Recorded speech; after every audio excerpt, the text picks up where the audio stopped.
এবার শীতকে সঙ্গে করে প্রবল গতিতে এগিয়ে আসছে বিধ্বংসী ঘূর্ণিঝড়। গত কয়েকদিন ধরে পরিষ্কার আকাশ থাকলেও এবার কিন্তু নতুন দুর্যোগ ঘনিয়ে আসছে বাংলার বুকে। কিন্তু ঠিক কোন এলাকায় নতুন দুর্যোগ ঘনিয়ে আসবে এবং কোন দিকেই বা আবহাওয়ার পরিবর্তন ঘটবে তা নিয়ে এই ভিডিওতে আপনাদেরকে বিস্তারিতভাবে জানিয়ে দেব। আপনি ভিডিওটি অবশ্যই শেষ পর্যন্ত দেখবেন।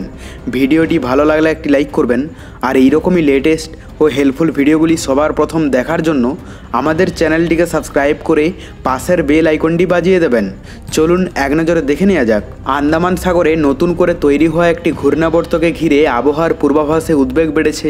এটি আগামী কয়েকদিনের মধ্যে নিম্নচাপে পরিণত হতে পারে বলে জানিয়েছে আলিপুর আবহাওয়া দপ্তর। আবহাওয়া দপ্তরের পূর্বাভাস অনুযায়ী আন্দামান ও নিকোবর দ্বীপপুঞ্জের সংলগ্ন সমুদ্র এলাকায় আজ থেকে আগামী 23শে অক্টোবর পর্যন্ত বেশ উত্তাল থাকবে। এই সময় সমুদ্রের উপর দিয়ে ঘন্টায় 35 থেকে 45 কিলোমিটার বেগে ঝড়ো বাতাস বইতে পারে। পাশাপাশি দ্বীপপুঞ্জের বিভিন্ন স্থানে ভারী বৃষ্টির সম্ভাবনাও রয়েছে। দক্ষিণ আন্দামান সাগর এবং লাগোয়া দক্ষিণ পূর্ব বঙ্গোপসাগরে সমুদ্র পৃষ্ঠ থেকে 1.5 কিলোমিটার উচ্চতায় বর্তমানে ঘূর্ণাবর্তটি অবস্থান করছে। এর প্রভাবে আজ দক্ষিণ পূর্ব বঙ্গোপসাগরে একটি সুস্পষ্ট নিম্নচাপ অঞ্চল তৈরি হবে।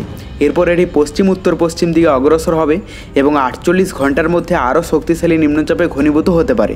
নিম্নচাপটি শেষ পর্যন্ত ঘূর্ণিঝড়ে রূপান্তরিত হবে কিনা তা নিয়ে এখনই কোনো চূড়ান্ত ঘোষণা দেয়নি মৌসুম ভবন।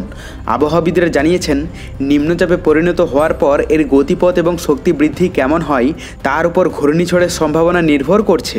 আবহাওয়াবিদদের কথাই, রাজ্য থেকে ইতিমধ্যেই বর্ষা বিদায় নিয়েছে। ফলে কলকাতা সহ দক্ষিণবঙ্গ এবং উত্তরবঙ্গের জেলাগুলিতে মূলত শুষ্ক আবহাওয়া বজায় থাকবে।